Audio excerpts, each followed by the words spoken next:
Hey, this is Kyle Crawford from Strong Dads. Strong Dads wants to thank Crimer Beer House for sponsoring today's Strong Dads podcast. The beer house was started in 1982 by the Crimer family. Since that time, they have become a Cincinnati favorite. If you're looking for an incredible meal and an incredible setting, you have to try Crimer's Beer House down on Route 128 in Cleves, Ohio.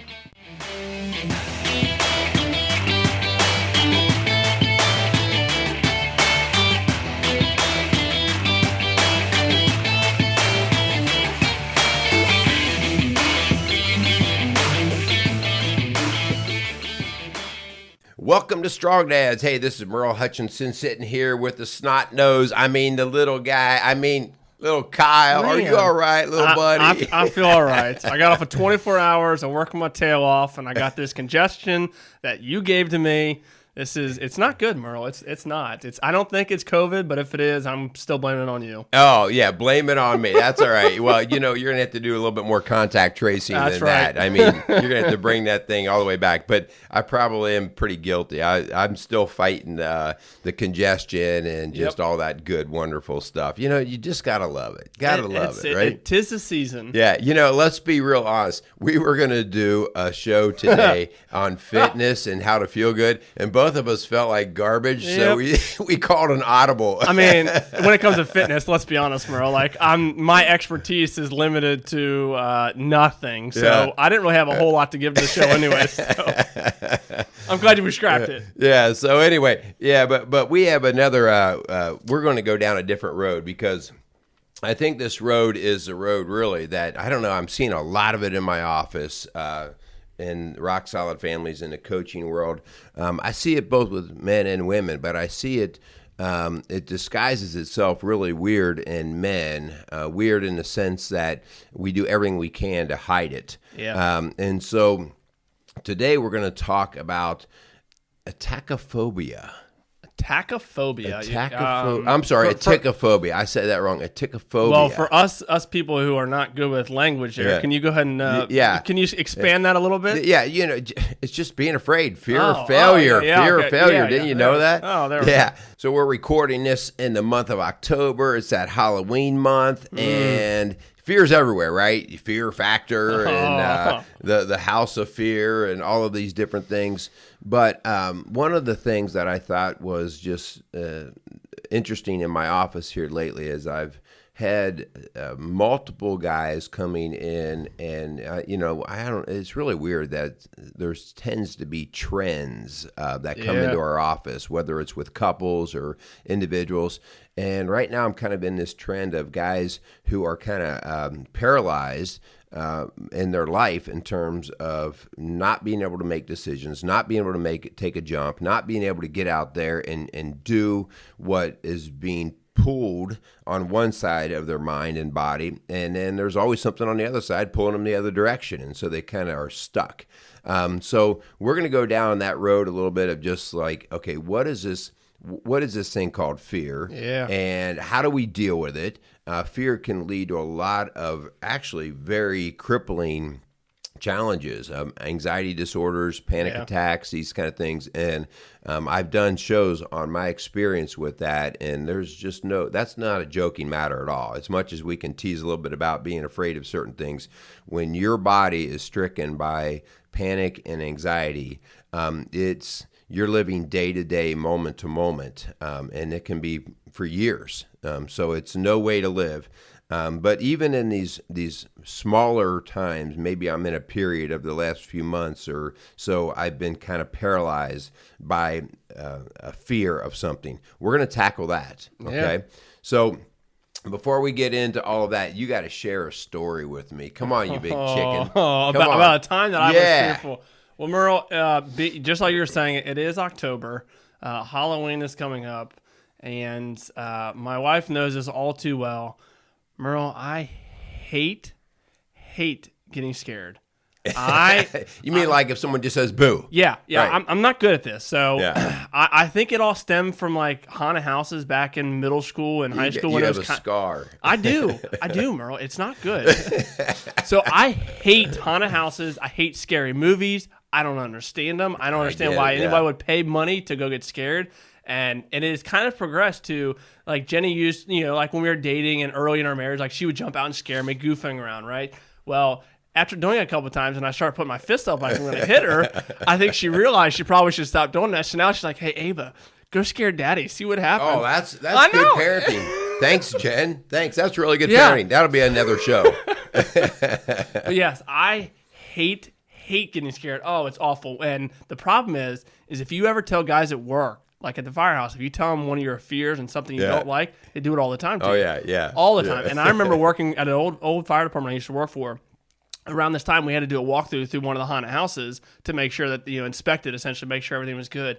And those guys just tore me up. They tore me up. And like raw meat, man. Yeah. So I am not a fan of the haunted house thing. I'm not a fan of getting scared. I don't know. That's funny that you say that. Like our kids have been talking about seeing like different horror movies and stuff. I'm out. It's like, dude, it's just not going to be on our TV. Nope. I'm with you. I don't know why somebody would pay.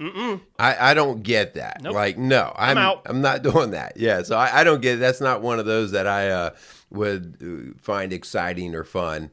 But I'll tell you, one of the fears that, and it seems to be growing with me, is the fear of heights. Oh, yeah? And I don't know exactly what's going on with it. I think maybe the less I'm tested with it, like I'm not exposing myself, it seems to be getting worse as I'm getting older. Yeah. Like I can watch a TV show where like a helicopter's flying over a mountain ridge and it breaks over the ridge and you can kind of see the depth of the fall and I lose my stomach. Really? Like, even in a movie? In a movie. Wow. Like I'm sitting in my recliner, okay? So something's not right. You got a winner there, Linda. Yeah. Pretty strong dude, huh? Yeah. So I don't know, that fear of heights is getting weird, but at the same time, I have done I've done hiking and rappelling and stuff like that. And I have found my way through it by learning how to trust it and expose it. Keep exposing it, keep staying with it, trusting in equipment, stuff like that. So we're going to get into some of that today. I did see something the other day. It was, I don't know, came up on one of these Facebook ads or whatever. Oh, yeah. But this, I don't know, it's a company somewhere probably over in Asia or something, but it looked like about 12 people and they were having dinner and hanging from a boom of a crane like 300 feet in the air. So they had the entire platform suspended, and these people were up in the air, and they're just having like a casual dinner, drinking wine. And I'm like, no, don't even, you're not signing me up. I'm looking straight down, and no, that's ridiculous. That's stupid. Well, one of those is like those bridges, the clear glass bridges. Have you ever seen those? People have to walk across those. Now, I think I could probably do that. Yeah. Yeah, because I would just trust in that. As long as there's a rail or something, I'm pretty good. But if it's just like right on that edge, get a little pucker. Let's do some ads. Let's rolling. do that. Come on. For sure, yeah. So today, Strong Dad's Podcast, we'd love to thank the Crimers Beer House for coming alongside of us. The beer house was started in 1982 by the Crimer family. Since that time, they've definitely become a Cincinnati favorite. So if you're looking for a credible meal in an incredible setting, go down on Route 128 and check out the Crimers Beer House. All right. Also, we want to thank Mansfield Insurance Agency located in Bright, Indiana, for sponsoring today's Strong Dads podcast. Established in 1981, the Mansfield Insurance Agency has been dedicated to the individuals and businesses in Bright, Indiana, but also serving clients in Indiana, Ohio, and Kentucky. So for all your insurance needs, contact Mansfield Insurance Agency. All right. So, let's talk a little bit about fear. Like, let's just talk about some of the signs and just how our body responds to it, what our take is on it, and how it channels our actions. Okay. First off, fear is not funny. Okay, yeah. Fear is not funny, and I do, I get a kick out of, like you said, when your guys in the firehouse recognize your fear, they cap on it, right? But for you, as the individual carrying it, was that funny? No. It's not. Not at all. Yeah. So fear in itself is something that creates actual physical symptoms. Yeah. And it's the symptoms that make us so uneasy. Yeah. Like everything, I mean, it starts from just sweaty palms, but then all of a sudden when you feel like you're maybe going to get nauseous, when you start sweating like you normally don't sweat, Right. when you start feeling weak, when you don't have strength in your hands, these are the things that actually make us go, oh, this is not a good feeling. Right. So that's where fear gets kind of funky. It's not like someone just said boo and it's over. Right. And I think that goes to the point of, a lot of times fear is seen as more of the physical, like, oh, I actually scared you and you're fearful. But there's so much more to, especially as guys, the part that's not really funny is being fear of failure and fear of change. I know for me, that's a big one. I hate change. I hate it.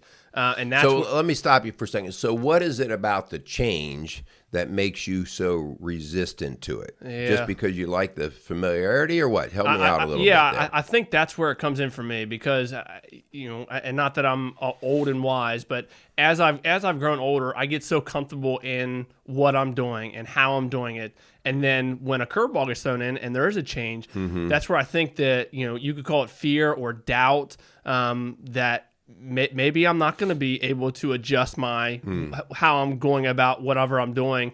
And Jenny always makes fun of me because I hate change. I like things to be in a specific order. Not that I'm like this organizer, like everything has to be put in place, but the things that I'm good at and the things that I excel at are the things I've been doing for so long. And I think a lot of guys could say the same thing, that if you look at a job, like I've now been a fireman for 13 years, and I've gotten very comfortable about going into structure fires. I've gotten very, very familiar with that. And again, not that there's not variables that go into that. Yeah, I can just think of like, man, all of the change that can happen in an instant. Yep. In that setting. But for me, I've been doing structural firefighting for 13 years, and right now, California has those wildland firefighting. People ask me all the time, like, "Man, that'd be you could probably do that." And not a snowball's chance I would ever in a million years do that, because there's so many variables. And part of that probably is because of fear. Right. Although some people say, oh, it's fire. But to me, structural firefighting and wildland firefighting are two completely different animals. Different training. Yeah, different training. And there's so many different variables that go into wildland firefighting that I just don't know if, I'm sure, given the opportunity, maybe. But again, that's where that fear kind of would creep in and be like, I don't think I can. Yeah. So the idea of fear here is really understanding your desire to have things under control, to be able to see how you will progress and work through a situation. And so if you can't have the vision for how you're going to progress through something and be a winner on the other side of it, or if you don't feel like you have control over your feelings or your emotions, how your body's going to respond to it, that is what the fear is typically about. So a fear is typically a control thing. Yeah. And like I'm not in control. And so as you talked about before, the idea that you don't like change. Well, change, you've been able to get in a routine of predictability and you've had success with it. And so it's like, why change it? I'm good at this. So changing it is making you go, okay, wait. How am I going to come out on the other side? Am I going to be as successful? Am I going to handle myself well? So this really gets so much into control and your ability to just kind of let it go. Yeah. So I want to, let's go down that road just a little bit about the things that we feel like we could lose control over. Okay. Mm-hmm. Like here's one I think that's really big with a lot of us guys, and I said this to you before we recorded. Whenever a man tells you I'm not afraid of anything, now you're talking to a liar. Okay, all of us have absolutely. We all have fears.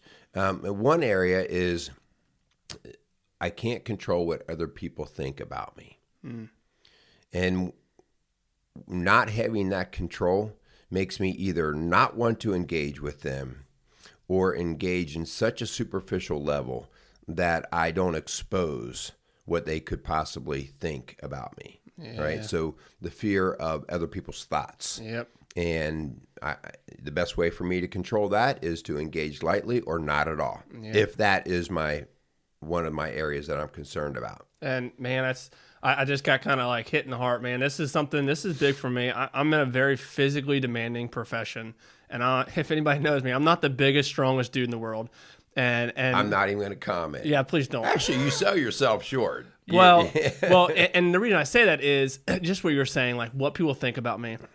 Because I work with some dudes that are freaking jacked, right? Yeah. And I run into this a lot where, you know, I find myself like, I'll just put a long sleeve shirt on because I don't want to, I'm not the biggest, strongest guy in the world. So the idea of fear because of what other people think about happens a lot with my profession. If I'm being completely honest with you guys, it's hard for me sometimes because my job is so physically demanding and people will be like, I remember there's a guy that I went to at Cincinnati State in the fire academy, and I remember him, and I will never forget his name, and nor will I say it in here, but he's like, there's no way you'll ever be a fireman because you're too small. Yeah. And that drives me. That drives me all the time. But that's still in the back of my mind because I am a smaller guy. I'm not the biggest, strongest guy.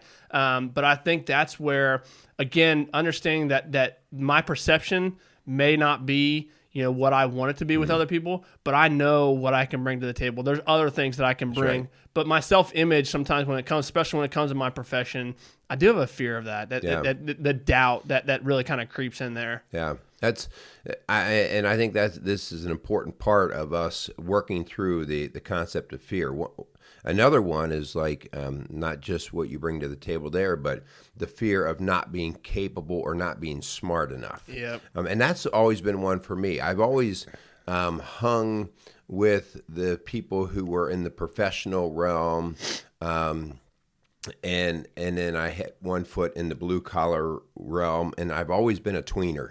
Right, I grew up in the blue collar world, but then I went to college and was a teacher, and so I had a foot in both doors. And you know, that's whenever I went through the academics of my training, I always felt inferior. Yeah, like, you know, I'm not as smart as those people. Right. And for the longest time, I would just try to kind of cover that. The way that I've kind of worked through that is one, accepting that, you know, you get what you get. I mean, this is who I am. Yep. But the other side is realizing that, man, like you said, I bring a lot of other things to the table. And you start to realize how well I can do on a test is really not going to define me. Sure. Okay, how well I can memorize something or whatever, you know, how smart I can look. And you start to realize just like people skills or ability, mechanical abilities, you know, all these other things that you have, just personality, you know, all of these different things that sometimes you don't think of as talents or gifts. And you just look at what you're weak on, right. And so when you're in those situations, you feel like I'm not going to win. Right. So that is another one, not feeling capable or smart enough. Right.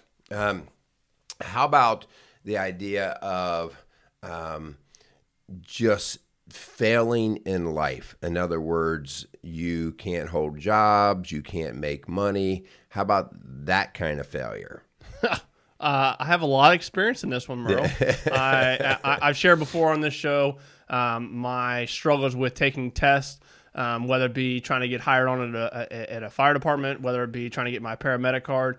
Man, I have failed a lot. But then when you look on the other side and where I'm at now, I'm so glad I went through all those failures. And at the time, you know, those thoughts, and I think part of it probably could be wrapped up in pride, like, you know, maybe I'm not good enough, and that's where those fears kind of, you know, they start to rear their nasty head, and it's like, I'm not good enough to do this job. Maybe I am too small to do these jobs, and so I think failure and fear, or fear of failure, it was so real for me, and it still is very real.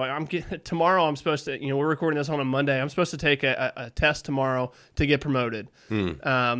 Now you're totally excited about it. I'm super excited. Now, with that, sure, there's a little bit of fear, but I also know my preparation wasn't what it should have been. And I think sometimes, especially as men, we think we can just go out and just, whatever it is, I can conquer it. Right. And I think it goes to the idea that yes, those real challenges are in your life, but there has to be some form of preparation. I didn't prepare very well for this test, so my fear isn't as great because it's just like I didn't put the time and effort in. And you know, for a lot of my tests, my previous tests I put a lot of time, a lot of effort, and I still failed. So I think that fear of failure was so real for me, and it still definitely is. But I think it just goes what you were saying. Yeah, but you've also gotten to a point now where you've proven yourself on multiple fronts absolutely. in your work world that you're not going to let, however this test comes out, it's not going to define you. Correct. Whereas before you were in the defining moments of whether you were going to be in this profession. You know, so this is important when we start to recognize and call out our fears, because here's what happens to us men when we start to live our life governed by the fear. We start to alter our path. We start to avoid the challenges or opportunities that come our way. We start to make excuses. Okay, these are all things that as strong dads that we talk about all the time on this show, that we cannot be about excuses, but we make up these excuses. We alter our path. We take the softer path or the easier path. We blame other situations and other people, okay? We put on a bravado, a sense of talking a little bit bigger than we are, almost an arrogance in the levels that we are solid, only to not expose our weakness. So there's different characteristics that start to come out in people. The important part is when you are starting to, if somebody calls you out or you recognize that, what are you going to do about it? Okay, so as strong dads, it is important that if we're going to work through fear, what are we going to do about this? How are we going to start to manage the fear and then start to have success through the fear? Okay. Yep. So I want to talk to you for a second, because we were talking beforehand about one of the first things that you realized when you were up on these big ladder towers that go 300 feet in the air, however many feet they go in the air. How do you not wet your pants? Right.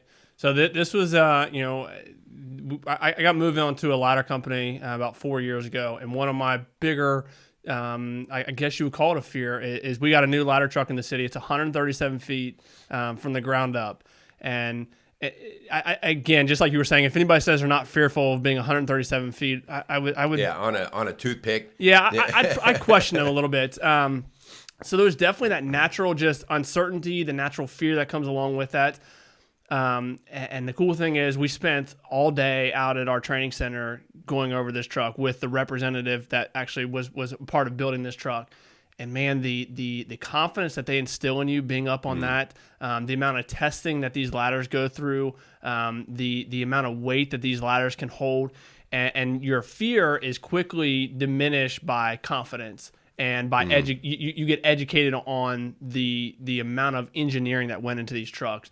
And so again, your fear kind of diminishes, and you kind of almost have this confidence that I know that the equipment that I'm on right now, it's going to hold me. It's going to hold me. And sure, there's variables. There's wind that can go into that. Failures of equipment that always is in the back of your mind.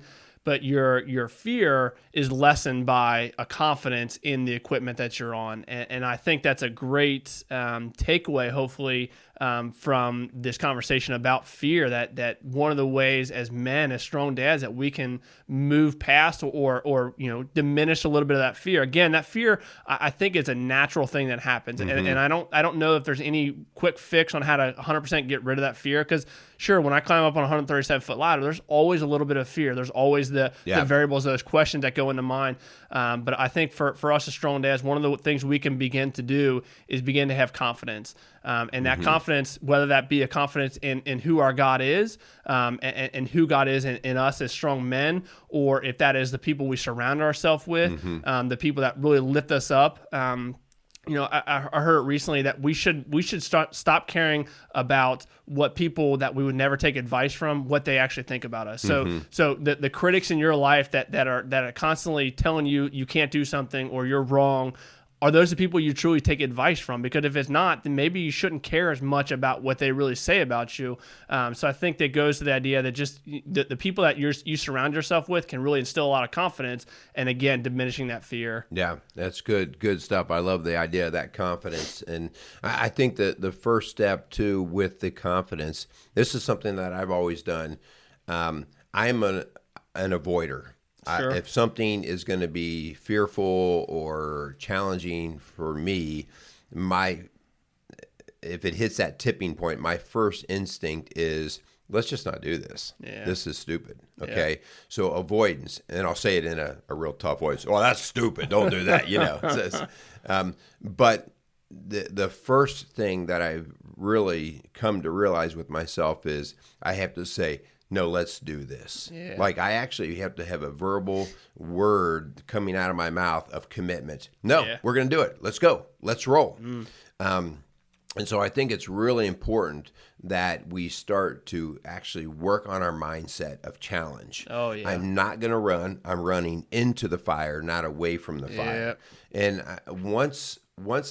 for me personally, once I say I'm going into the fire, that's what I'm doing. I mean, and it is for me, it's a switch. Yeah. Because I know for me, if it's half and half, I'm going to stay locked in fear. Yeah. Okay. So it's really important for us to acknowledge our areas that we're fearful, that we struggle with.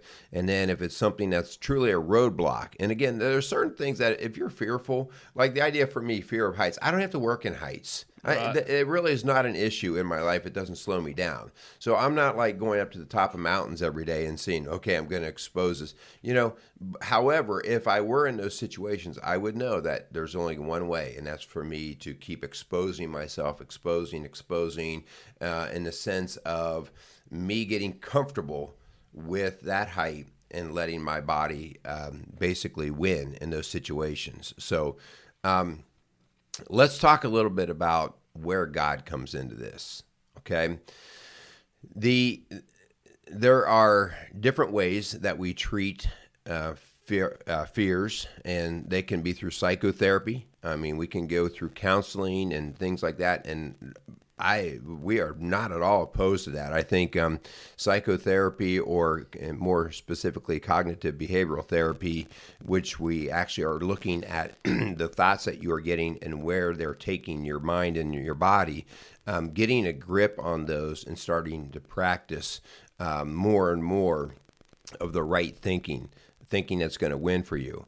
There is even medication. I mean, I've shared that on the show before. Medication is part of what I've had to do, and no apology anymore. That was one of those things I used to be fearful of people knowing about. It's like, right. That's your problem. If you, for me, no.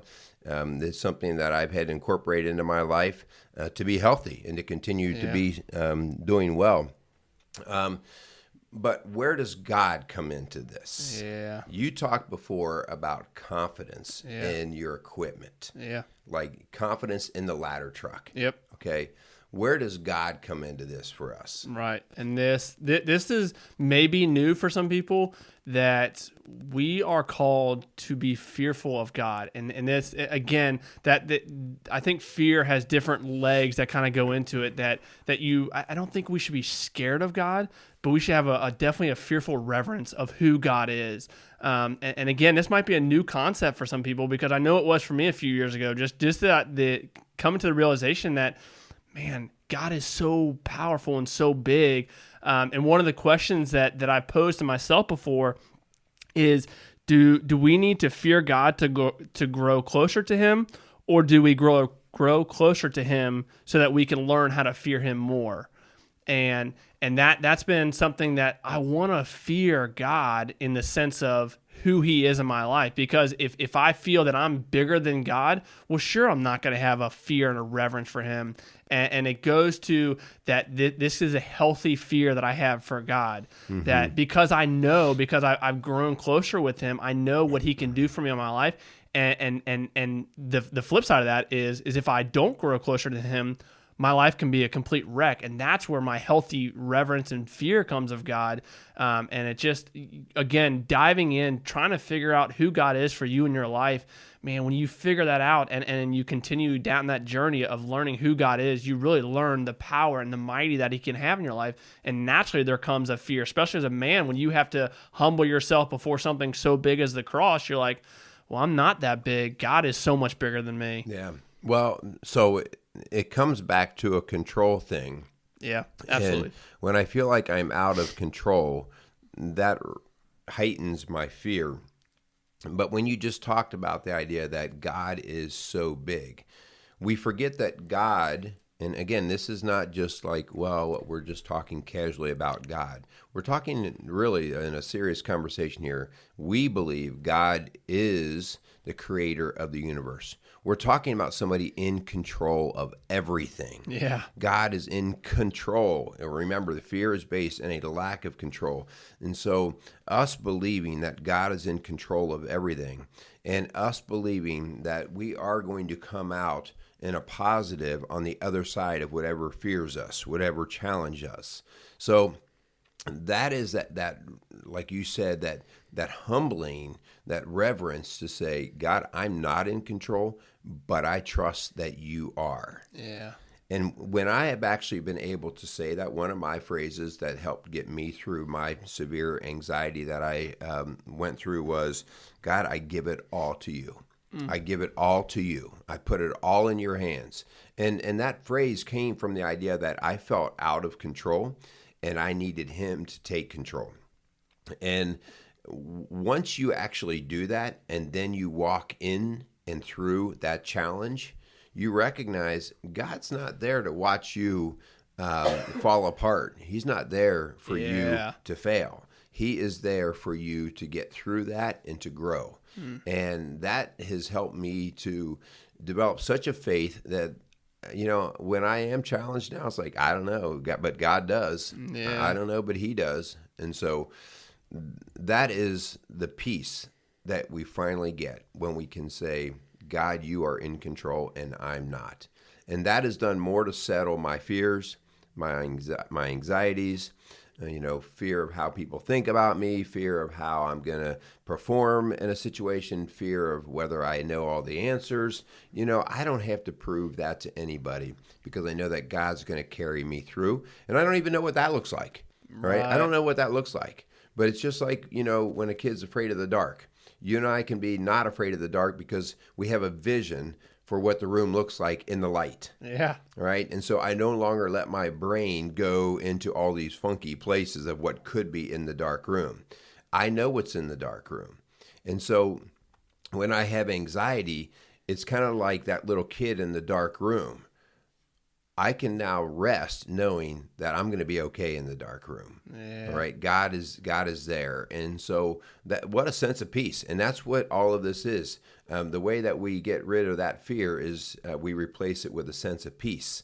And that is what God provides. Yeah, that's good stuff. As we kind of get closer to closing the show out, again, man, I don't want it to come across to you guys that you love Jesus and there's no fear in your life. Man, there's always going to be those fears that creep up.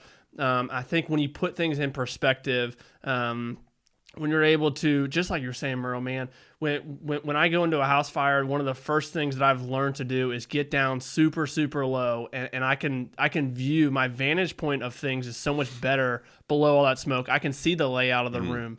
And I think that goes to just the same idea that when you start to look your life through your own eyes, sure, there's going to be stuff that pops up. But man, if you have a different perspective, if you get down to a different level, if you dive into the word of what God can do for your life, again, there's always going to be the uncertainties and the unknowns, that fear is going to creep up, and those doubts and the pride kind of continue to creep in there.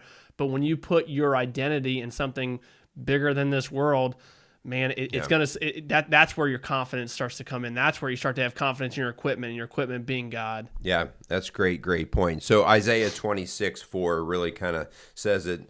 Trust in the Lord always, for the Lord God is the eternal rock. And at Rock Solid Families, where we work out of our ministry here, that's really what all of this is about. Rock Solid Families was built on the idea that Jesus Christ is our rock. And I don't know how the world's going to turn out. I don't know how the day is going to turn out. I don't even know how this podcast is going to turn out. Good Lord, please help us, right? Got the sniffles.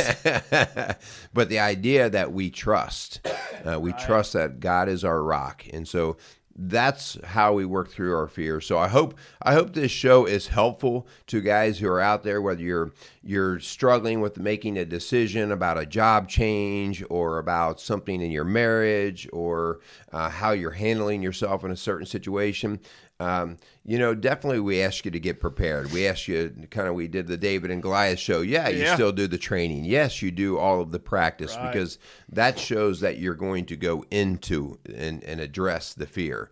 But then you trust that you're going to come through it. Yep. So let's wrap this up. Kyle, how about saying a few thank yous and we're going to blow this joint. That sounds good. Yeah, we definitely, again, I'd like to thank all you guys out there for listening. Thanks so much for Kramer's Beer House and Mansfield Insurance Agency for coming alongside of us and believing in what we believe in. And Merle, I hope next time I see you, we're feeling a little bit better.